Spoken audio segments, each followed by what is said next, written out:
Du 15 avril au 17 décembre 2023, l'Espace Monte Cristo présente, à travers une sélection d'œuvres de la collection Fondation Villa d'Atrice, plus de 50 céramiques d'artistes français et internationaux autour du thème de la Terre. Après 3 mois de travaux, l'Espace Monte Cristo a eu le plaisir d'accueillir les visiteurs dans son loft industriel agrandi et en partie réaménagé. La nouvelle entrée, depuis la vitrine, donne accès à 300 mètres carrés, agrémentés de 2 patios végétalisés à l'occasion de la nouvelle exposition Toucher Terre, la sculpture céramique. Toucher Terre, c'est faire l'expérience de la matière, façonner les formes, se jouer des contraintes de la céramique, dans une explosion jubilatoire de couleurs et de textures. Toucher Terre, c'est aussi s'ancrer, s'inscrire, prendre conscience de ce que nous sommes et de ce qui nous entoure. Toucher Terre, c'est enfin rejoindre la tribu d'enfants créée par Kim Simonson, une société alternative qui met en perspective notre façon de vivre. Ancestrale et pourtant résolument contemporaine, la céramique réinvente la pratique sculpturale. Les artistes nous surprennent à travers des assemblages peu conventionnels de matériaux, le détournement de techniques traditionnelles ou encore le contre-emploi de formes utilitaires. Les sculptures de Brian Rochefort, à la fois chaotiques et esthétiques, ressemblent par leur texture et couleurs vibrantes à des organismes aliens provenant de l'espace ou des profondeurs de l'océan. Chaque création est constituée de couches de terre et de grès, ou de faïence, mêlées parfois à du verre, que l'artiste brise à plusieurs reprises et reconstitue méticuleusement avant d'y appliquer l'émail lors de multiples cuissons, puis de les peindre à l'aérographe. Dans son œuvre, que l'on peut traduire par empilement des mots multicolores, Alex Zablocki s'intéresse à la capacité de l'émail d'imiter les textures d'objets familiers. Pouvant évoquer des bonbons ou des éponges, ces strates de glaçures épaisses et mousseuses aux couleurs joyeuses et acidulées donnent une impression trompeuse de souplesse et d'élasticité. Hérités de l'esthétique traditionnelle de la cérémonie du thé du wabi-sabi, les tea bowls de Takuro Kuwata célèbrent la beauté imparfaite et les formes naturelles, tout en étant fermement ancrés dans un discours contemporain. L'artiste utilise ici la technique du kairagi, qui peut être traduit par écorce de prunier, procédé de déformation de l'émail par étrécissement et craquellement de la terre. Dans cette série de tableaux ronds réalisés en lave émaillé, la couleur est apposée par enlèvement et accumulation de pigments sur l'émail, de manière à faire disparaître le geste de l'artiste. S'il ne donne pas de titre à ses œuvres, Jean-Baptiste Bernadet insère une notion entre parenthèses, telle une piste d'interprétation qu'il nous suggère, de l'ordre du souvenir olfactif, de l'expérience musicale ou de l'épiphanie. Pièce monumentale de l'artiste Claire Lindner, The Fall est la matérialisation de la chute des corps, du passage d'un état à un autre. Répondant à un plan précis, préalablement dessiné, cette œuvre est composée de 170 modules imbriqués les uns aux autres. Par une variation progressive de leur taille, texture, brillance et couleur, l'artiste crée une forme organique dont la texture passe de la douceur à la fluidité, de la dureté à la mollesse et semble se transformer en chair. Entre les mains des artistes, la matière terre permet de célébrer la faune et la flore dans toute leur puissance et leur majesté. Comme un hommage à la nature, la céramique se transforme en créatures inspirées des origines, nous laissant apercevoir un futur en devenir. À travers sa série de pistils, Elsa Sahal déjoue les assignations de genre et détourne les codes de la sculpture en s'amusant de l'ambiguïté des attributs sexuels de la fleur. Représentant uniquement le pistil, elle célèbre cet organe reproducteur femelle et l'érige ainsi au rang d'emblème d'un féminin phallique. Avec humour et impertinence, l'artiste détourne la forme classique de Fontaine et bouscule l'un des sujets les plus récurrents de l'histoire de l'art occidental en créant une Vénus exubérante, délibérément aux antipodes des représentations traditionnelles. Ouvertement provocatrice, cette sculpture est à la fois attrayante et indécente. Tout en célébrant le plaisir féminin, elle interroge les modalités et les clichés de la représentation du corps des femmes. Cette sculpture porte le nom d'Omu, créature issue du film Nausicaa de la vallée du vent du réalisateur japonais Hayao Miyazaki. Christiane Filiatro réalise un être à l'apparence gélatineuse, dont les antennes semblent pousser et se rétracter, jouant des qualités propres de la céramique. Par le choix de ce personnage capable de tout guérir, l'artiste se saisit des questionnements écologiques soulevés par le film, dont elle partage l'espérance d'une planète que l'on pourrait régénérer. Le galet est une grande source d'inspiration pour Nanny Champichotte. Fasciné par l'action du temps et de l'eau sur les roches, l'artiste façonne la terre afin d'y laisser sa trace, dans un dialogue avec la matière. Au-delà de toucher, elle nous propose, avec ses sièges galets, de nous asseoir pour se connecter dans un moment de recueillement et de rencontre avec la Terre.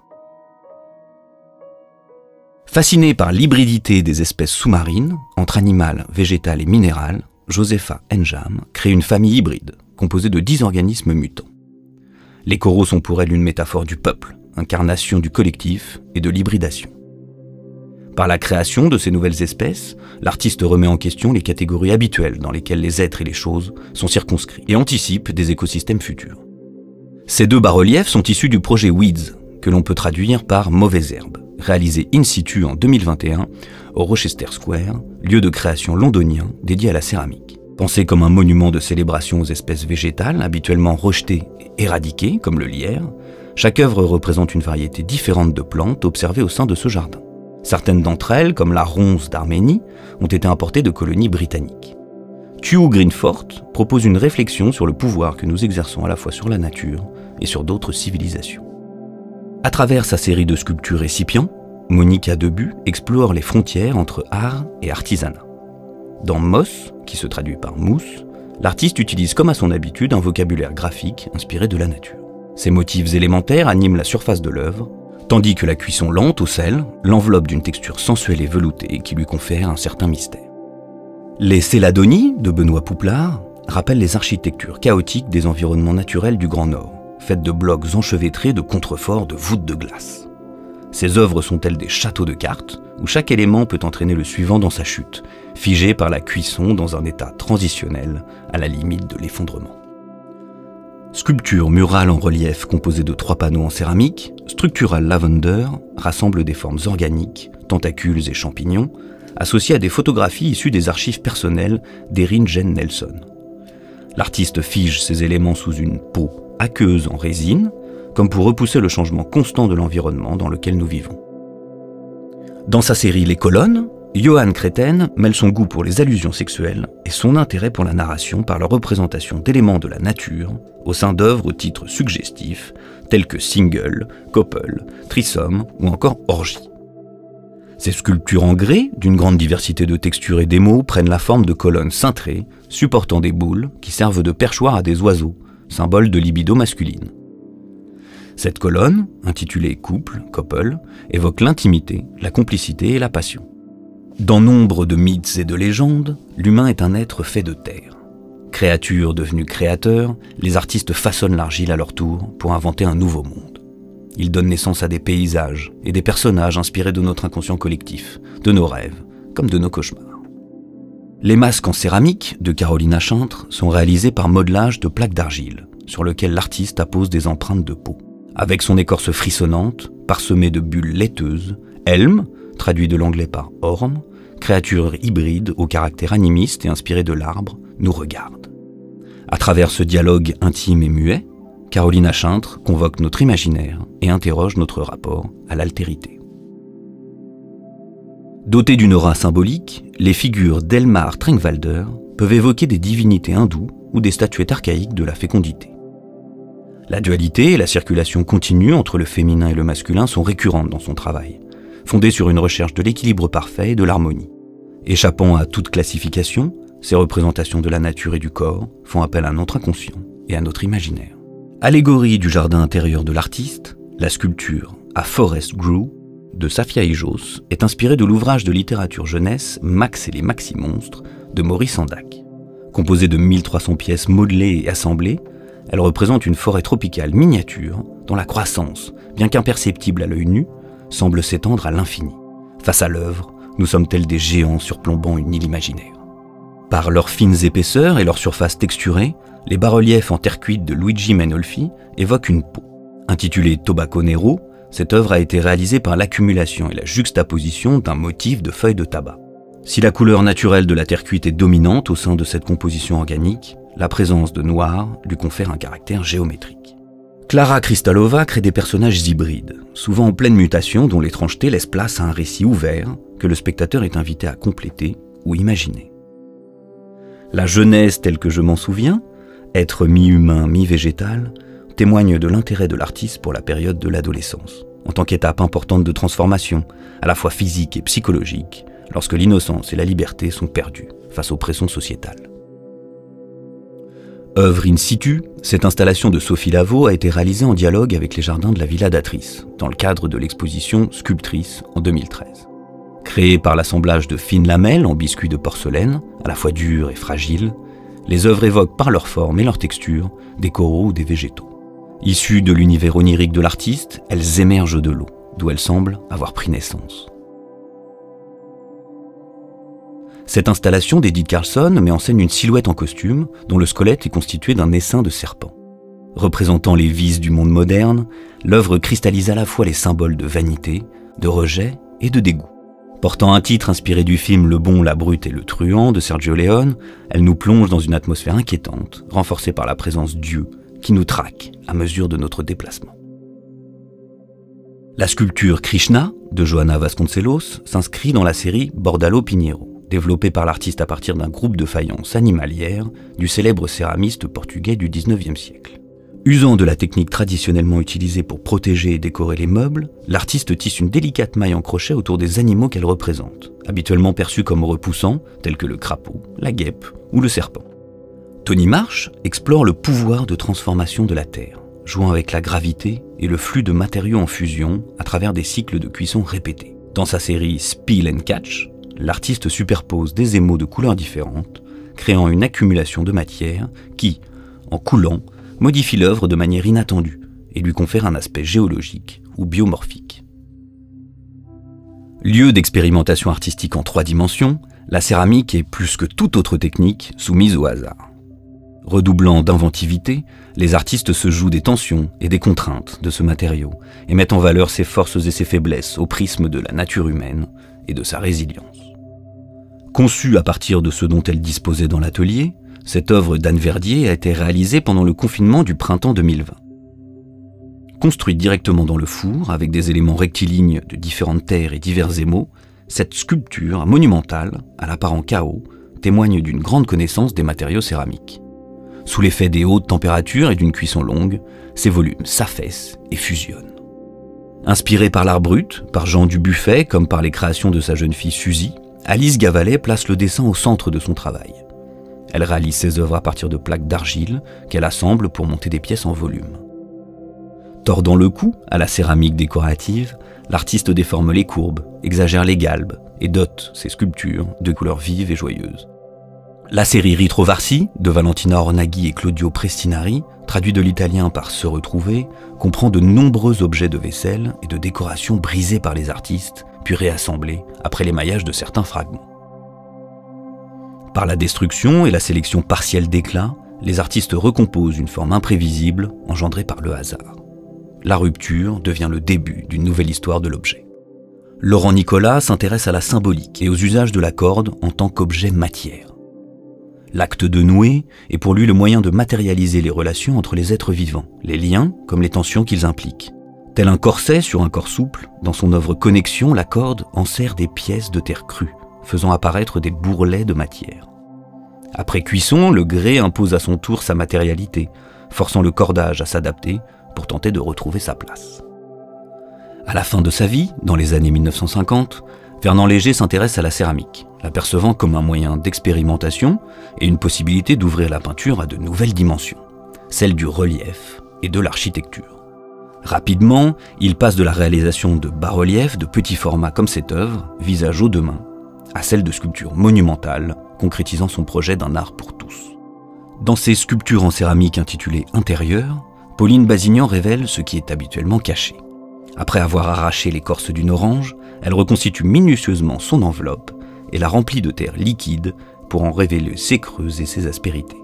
Réalisée en porcelaine, cette œuvre rehaussée de pigments rouges évoque un suintement comme du sang provenant de son intérieur. Cette céramique est l'une des premières réalisées par Eric Dittmann à Vérone en Italie. Elle est issue d'une série d'œuvres dans laquelle l'artiste détourne à la fois avec humour et sérieux des poteries décoratives au cours de leur fabrication. Une fois entre ses mains, elles deviennent les cauchemars de Monsieur Potter, céramiste, illustration de la place du hasard dans cette pratique artistique. Couronnant de fleurs un buste qui pourrait être celui de Marianne, Anne Wenzel détourne dans cette série de sculptures intitulée « En cours de construction » le symbole français de la liberté en la dotant des attributs des Femen, activiste ukrainienne et icône féministe. Si, à la différence d'autres œuvres de cette série, cette sculpture ne porte pas de revendication sur sa poitrine, ses lacérations sont des allégories de la violence exercée par le pouvoir patriarcal. En reprenant La petite danseuse de 14 ans de Degas, œuvre iconique de l'histoire de l'art, Antoine Renard propose une réflexion sur l'objectivation du corps. Portant un intérêt particulier à l'adolescence, à son état d'hybridation psychologique comme physiologique, il réalise une série de sculptures représentant des corps fragmentés, dégageant un parfum aux propriétés médicinales, tel un acte de réparation. Issu de la série Vaincre le virus de Barthélemy Togo, ce vase aux proportions démesurées représente un conteneur d'eau, à la fois vital et potentiellement mortel. Les mains ensanglantées représentent les fantômes des morts du sida, reliés par des fils, comme des vaisseaux sanguins représentant la chaîne de propagation de la maladie. On peut également y voir l'autoportrait de l'artiste, qui se fait ainsi le porte-étendard de cette cause. Cette sculpture, nommée Arriba, habituellement présentée par Catriona Plasmanouri comme un totem, est constituée de 5 éléments indépendants en terre cuite émaillée, glissés sur un socle. Leurs couleurs vives et joyeuses évoquent les balles du jongleur, leur forme ludique, celle des pièces d'un jeu de construction de notre enfance, que l'on imagine se démultiplier à l'infini.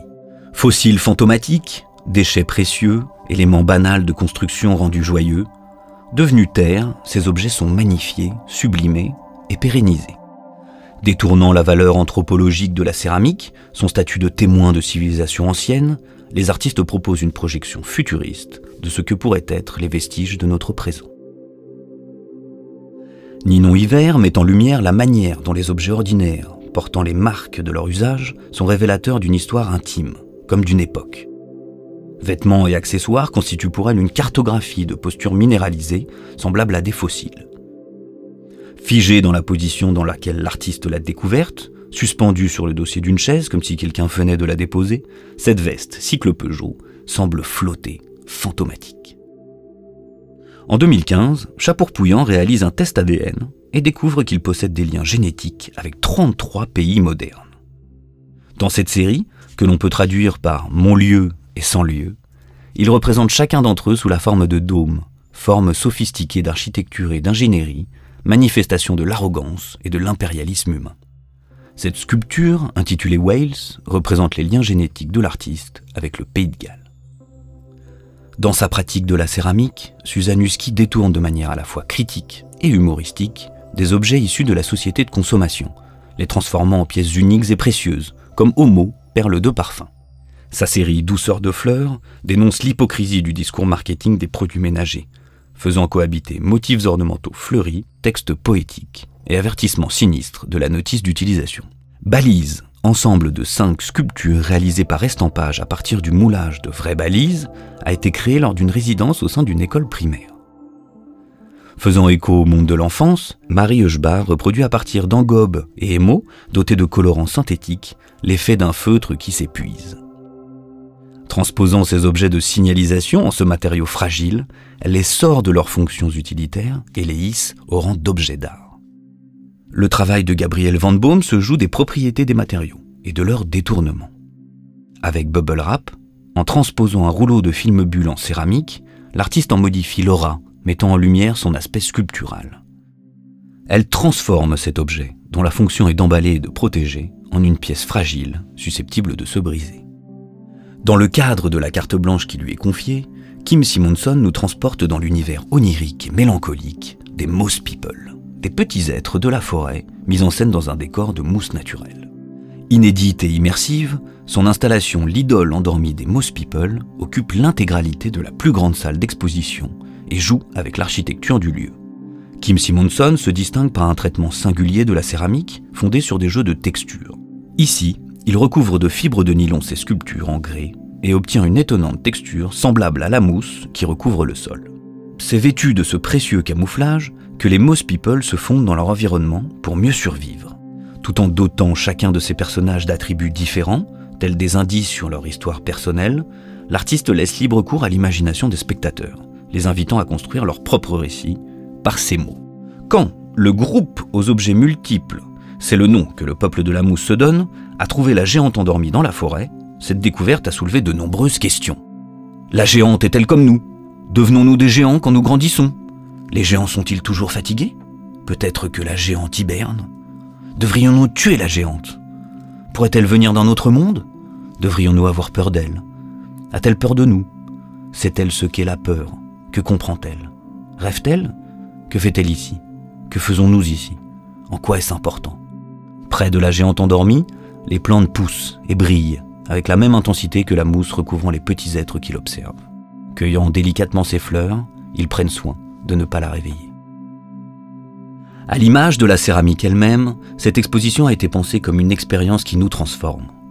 Invités à traverser la forêt et à rencontrer les êtres qui la peuplent, nous passons l'épreuve du feu, celle du four, pour regarder à travers le miroir de notre civilisation et nous poser cette question: et s'il était temps pour nous de toucher terre?